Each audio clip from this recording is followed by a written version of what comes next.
Hello, నేను మీ CS రావు.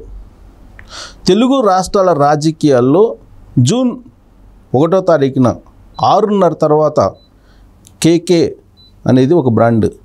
KK survey, కేకే అంటే ఎవరు అనే దాని మీద సెర్చ్ చేస్తూ ఉన్నారు సోషల్ మీడియాలో కానీ అలాగే బయట కూడా. అసలు ఎవరు ఇంతకీ ఆ కేకే ఏంటి, కేకే సర్వేకి ఉన్నటువంటి బ్రాండ్ ఏంటి, దాని గురించి తెలుసుకునేటువంటి ప్రయత్నం చేద్దాం. ఆల్రెడీ ఎగ్జిట్ పోల్స్ ప్రకటించినటువంటి కేకే మన దగ్గర ఉన్నారు, ఇంటరాక్ట్ అవుదాం. హలో, నమస్తే సార్. నమస్తే.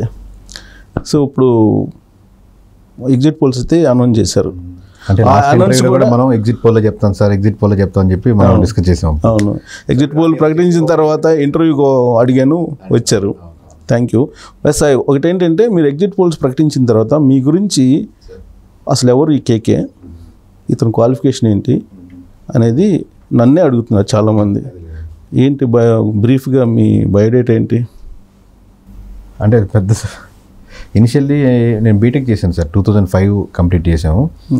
2005 బీటెక్ కంప్లీట్ చేసి అన్నా యూనివర్సిటీ సార్, చెన్నై అన్నా యూనివర్సిటీ. అంటే అన్నా యూనివర్సిటీ కాదు, అఫిలియేటెడ్ అన్నా యూనివర్సిటీ ఉన్నటువంటి, అది కూడా మంచి పొలిటికల్ బాగా హీట్ ఉన్నటువంటి శ్రీపెరంబుదూర్, ఎక్కడైతే రాజీవ్ గాంధీని మర్డర్ చేశారో, బాంబ్ బ్లాస్ట్ జరిగిందో ఆ ప్లేస్లో, ఆ ఊర్లో 1 కిలోమీటర్ అటు ఇటుగా దానికి ఉన్న ప్లేస్లోనే చేశాను బీటెక్. అది బాగా బ్రాంచ్ ఏంటి? మాది IT sir, information technology.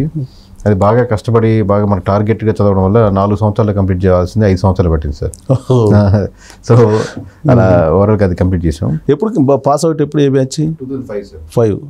Next 5 తర్వాత నేను అప్పటి నుంచి ఫుడ్ మీద బాగా ఇంట్రెస్ట్ సార్. నాకు ఫుడ్ కంపెనీస్ కానీ అట్లాంటి ఇంట్రెస్ట్. తర్వాత ఒంగోలు వచ్చి, అందరూ మామూలు బెంగళూరు, హైదరాబాదు లేకపోతే అట్లా వెళ్ళిపోతుంటే, నేను ఒంగోలు ఒక బ్యాగ్ వేసుకొచ్చి నా ఇంట్రడక్షన్ ఏం చెప్పకుండా ఒక సర్వర్గా పనిచేశాను సార్. ఒక 2-3 months దాకా అక్కడ ఒంగోలులో హోటల్లోనే. అన్నం వడ్డించడం, కూర వడ్డించడం, ప్యాకెట్లు కట్టడం, ఇదే పని. ఏ హోటల్? ఇప్పుడు మనకు బస్ స్టాండ్ అనుకునే ఉంటుంది సార్, అది ఆరిభవన, దాని పేరు గుర్తు డౌట్ రావట్లేదు. మనకు బస్సులు వెళ్ళేటప్పుడు రైట్ సైడ్ ఉంటుంది. 2006-07 సార్ ఆ టైంలో ప్రాంతం అది. దాని ముందు అంటే ఒంగోలు అసలు ఎందుకు సెలెక్ట్ చేస్తున్నారు? నెల్లూరు అంటే ఎక్కువ మంది గుర్తుపట్టేస్తారు, తెలుస్తుంది కదా సార్. మీది నేటివ్ ఆఫ్ నెల్లూరు? నెల్లూరు. పని నేర్చుకుని అసలు ఫుడ్ రెస్టారెంట్ లాంటిది పెట్టాలి అనేది ప్యాషనెట్గా. ఎక్కడో జపనీస్ ఇది ఒక టైటిల్ చదివాను, మనం ఏదైనా చేయాలంటే ముందు అక్కడ పనిగా నేర్చుకోవాలి అని. మనం సుజుకి షోరూమ్ పెట్టాలంటే సుజుకి కంపెనీలో ఫస్ట్ పని చేయాలి అని. సో అది బాగా ఇన్స్పైర్ అలా చేశాను. తర్వాత అన్ని కంప్లీట్ చేసుకుని మా నాన్నగారి దగ్గరికి వచ్చి, నాన్న ఇట్లా పెడదాం అనుకుంటే, నా దగ్గర అంత ఇన్వెస్ట్మెంట్ లేదురా, నేనేదో బీఎస్సీలో జాబ్ చేసుకుంటూ కానీ నువ్వు ఇంత 2 లక్షలు 3 లక్షలు నా దగ్గర ఎక్కడ ఉన్నాయని అన్నప్పుడు. సో అది డ్రాప్ అయ్యాను. తర్వాత వరి కోత మిషన్లు పెట్టుకున్నాం నేను మా ఫ్రెండ్ కలిసి అసోసియేటెడ్గా. అది కొంచెం వర్కౌట్ అవ్వట్లేదు. తర్వాత అవన్నీ కానీ ఏంటంటే, మామూలుగా మనం పొలిటికల్గా ఉండాలి, పొలిటికల్గా ముందుకెళ్ళాలి అంటే ముందు సైడ్ ఇన్కమ్ ఒకటి జనరేట్ చేయాలి. అప్పుడు పొలిటికల్గా ఏదైనా చేయొచ్చు మన నియోజకవర్గంలో ఏదైనా కానీ. అప్పుడు పొలిటికల్గా ఎంటర్ కావాలి అనేది ఆలోచన లైమ్ లైట్గా ఎక్కడో బ్యాక్ ఎండ్లో ఉంది. ఫ్రంట్ ఎండ్ చెప్పేంత ధైర్యం సరిపోవట్లేదు అనమాట. కాదు, ఇది చేసుకుంటూ ఉంటే పొలిటికల్గా ఏదైనా చేయొచ్చు. అది గ్రామం level, village level, mandal level అట్లా అయ్యలేదు. ఏదైనా పొలిటికల్గా ఉండాలి, ఏదో ఒక మార్పులు చేసుకునేదానికి బాగా ఉపయోగపడాలని. అంటే నాకు చిన్నప్పటి నుంచి, చాలా చిన్నప్పటి నుంచి సంథింగ్ సమాజంలో మంచి చేంజెస్ తీసుకురావడానికి నేను ఒక ఆయుధంలా పనిచేయాలి అని నాకు బాగా ఊహ తెలిసినప్పటికే, నేను శివుడికి పూజ ఇచ్చేటప్పుడే నన్ను ఒక ఆయుధంగా తీసుకో స్వామి, అసలు ఏమి తెలియదు. సో ఇష్టదైవం శివుడు అనమాట ఇప్పటికి. సో ఆయన్ని అనుకునేప్పుడు నన్ను ఒక ఆయుధంగా, ధర్మానికి ఎవరైనా ఉంటే దాని రిప్రజెంటేటివ్గా నన్ను పెట్టుకునేదానికి నన్ను వాడుకో అని చాలా చిన్న ఏజ్ నుంచి కోరుకుంటున్నది. సో అప్పుడు ఇంకా అది సెట్ కాలేదు, ఇది వరికోత మిషన్లో సెట్ కాలేదు. తర్వాత అట్లా సినిమా అయితే బాగుంటుందేమో, సినిమా సైడ్ నాకు రైటింగ్, వాయిస్, డిక్షను, ఇట్లా డైరెక్షన్ ఇంట్రెస్ట్ సార్ బాగా అని హైదరాబాద్ వచ్చి రకరకాలు చేసి, శివశక్తి దత్ గారు, కీరవాణి గారి ఫాదర్ దగ్గర నేను 2-3 years ఉన్నాను సార్ ఆయన దగ్గరే. ఆయన దగ్గర అంటే ఇంకా నేను మామూలుగా నేనే కొడుకు, నేనే శిష్యుడిలాగా మేము ఇద్దరం రోజు ట్రావెలింగ్ అంతే, పొద్దునుంచి రాత్రి వరకు మొత్తం ఆయన దగ్గర. సో ఇంకా ఆయన వాక్చాతుర్యం కానీ, ఆయనకున్న పెన్ను బలం కానీ తెలియని వాళ్ళు లేరు. ఏ పాట రాసినా సంస్కృతంలో అద్భుతంగా రాస్తారు. ఆ స్క్రిప్ట్స్ కూడా చాలా ఉంటారు. అలాగే మన రాజమౌళి గారి ఫ్యామిలీస్ ఏమైనా స్క్రిప్ట్స్ అక్కడి నుంచి వస్తే మేము దాని మీద మళ్ళీ రివైజ్ చేసి స్క్రిప్ట్స్ మా వర్షన్ రాసేయడం. అలా స్క్రిప్టింగ్ సైడ్ 2-3 years పనిచేసాం. ఇవన్నీ ఇలా చాలా చేసుకుంటూ జరుగుతున్న ప్రాంతంలో టైం అయిపోతుంది. నాది లవ్ మ్యారేజ్ సార్. మా మిస్సెస్ ధనలక్ష్మి అని ఏలూరు నుంచి, మేము వచ్చి నెల్లూరు నుంచి. హైదరాబాద్లో love marriage, Hyderabad love marriage. తర్వాత ఇట్లా కాదని కోర్స్ చేసాం అనమాట ఇద్దరం. ఆ కోర్సులో తన పరిచయం మైండ్ క్యూ అని ఇక్కడ ఉంది సాఫ్ట్వేర్ ట్రైనింగ్ కోర్సు. దాంట్లో నేను ట్రైనింగ్గా చేసి మళ్ళీ అక్కడ టీచింగ్ వెంటనే టీచింగ్కి వెళ్ళేంత ప్రొఫెషనల్ 3-4 monthsలోనే తెచ్చుకోగలిగాను. అంటే ఎన్ని ఫెయిల్ అయినాయి కదా. ఓకే, అంటే సాఫ్ట్వేర్ జాబ్లో చేశాను. చేశాను సార్. ఓకే. తర్వాత software job Thomson Reuters, Valley Labs, Next Technologies అలా 8 years చేశాను. ఓకే. 8 years చేస్తున్న క్రమంలో మధ్యలో టిఫిన్ షాప్, అప్పుడు ఉన్న ప్యాషన్ పోదు కదా, ఆ దోలు తీర్చేసుకున్నాను. మంచి టిఫిన్ షాప్ చిన్నది ప్రగతి నగర్లో పెట్టాను. అలాగే సెకండ్ వైఫ్ రెస్టారెంట్ అని JNT దగ్గర ఒకటి ఓపెన్ చేశాను. సో ఇవన్నీ కోవిడ్ టైంలో మనం ఇచ్చేసాం. బట్ ఇవన్నీ ఇట్లా జాబు, ఫ్యామిలీ మ్యారీడ్ అయింది, పిల్లలు ఉన్నారు, అంతా బాగా జరుగుతున్న క్రమంలో స్టిల్ మనం ఏదైతే మైండ్లో ఉన్నది జరుగుతుంటుంది కదా, చేయలేకపోయాం కదా అనేది, ఎక్కడో ఒక కంపెనీలో చేస్తున్నప్పుడు ఒక బెంచ్ అంటారు, అంటే ఒక ప్రాజెక్ట్ నుంచి ప్రాజెక్ట్ మూవ్ అవుతున్నప్పుడు మనకి ఏం వర్క్ ఇవ్వలేదన్నమాట. సరే ఏం చేద్దాం, ఇది కాదు అంటే రొటీన్ లైఫ్ అసలు చిరాకు ఉంటుంది అనమాట. మనం ట్రాఫిక్లో ఇరుక్కోపోయినా కానీ నరకంగా ఉండేది అనమాట. మనం ఎందుకు పోతున్నాం, ఇట్లాగే చేస్తున్నాం కదని. అందులో కూకట్పల్లి నుంచి ట్రావెల్ అంటే గంటలు పట్టింది. గంటలు నాకు ట్రాఫిక్ నరకం అంటే అది కాదు సార్. మామూలుగా అందరిలాగే గొర్రెలాగా ఉండిపోతాం. మనం ఏదో చేయాలనుకుని ఇంత తపన పడ్డాం, అంటే నాకు ఫీల్ అయ్యాను, ఇంత ఉంది మనకు, చేయలేకపోతున్నాం అని.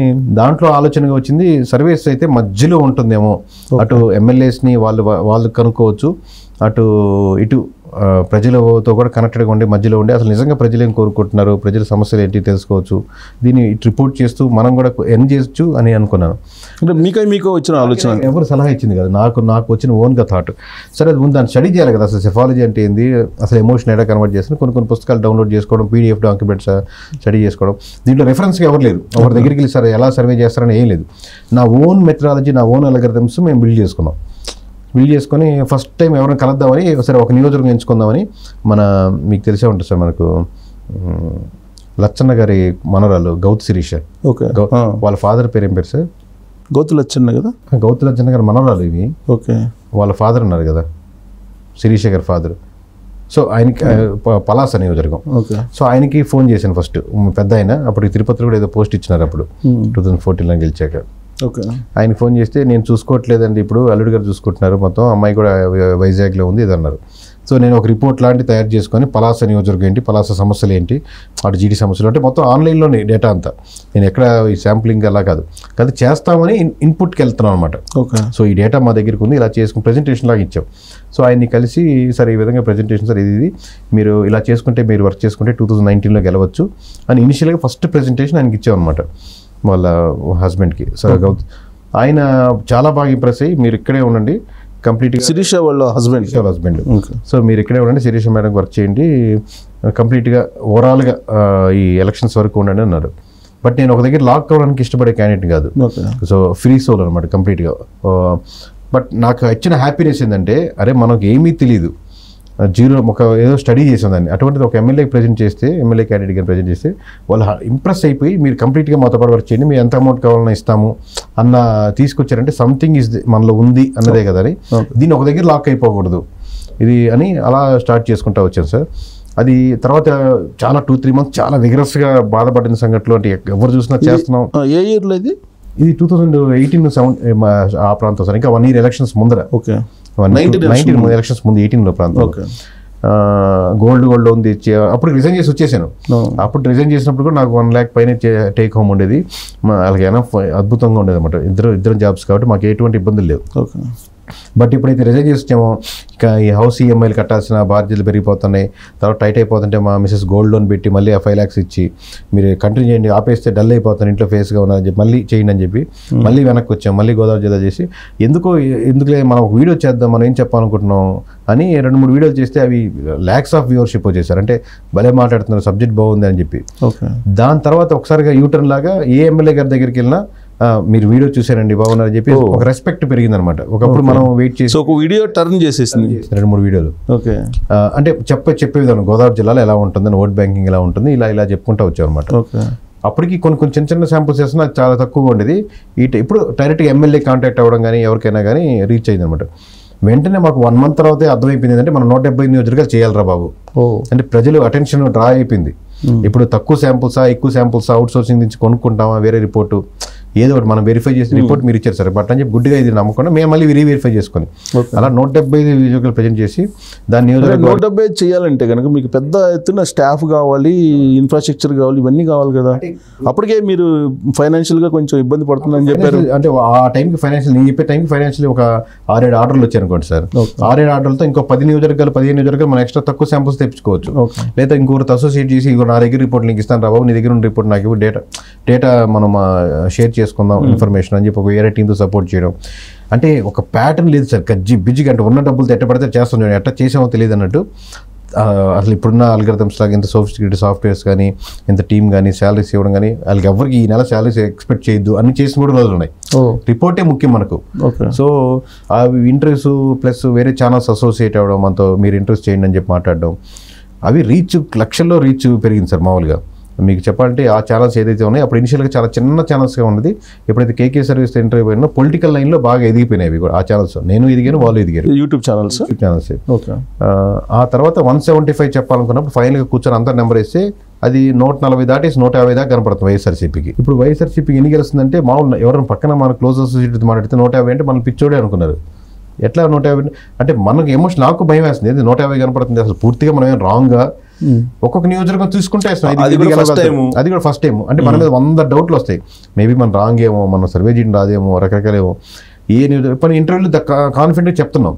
వెరిఫై చేస్తుంటే ఏ విలేజ్కి వెళ్ళి వెరిఫై చేసి ఇప్పుడు మన దగ్గర రిపోర్ట్ ఉంటుంది సార్. విలేజ్ వారు రిపోర్ట్ చేసిన తర్వాత సార్ ఈ విలేజ్లో రెండోసారి వెరిఫై చేసినప్పుడు ఈ గ్రామంలో 30% టీడీపీకి పడేటట్టుంది, 70% వైఎస్ఆర్సీపీకి ఉందంటే దెబ్బగా ఉండేదండి పోయినసారి, ఈసారి మేజర్గా ఉందండి చెప్పేవాళ్ళు.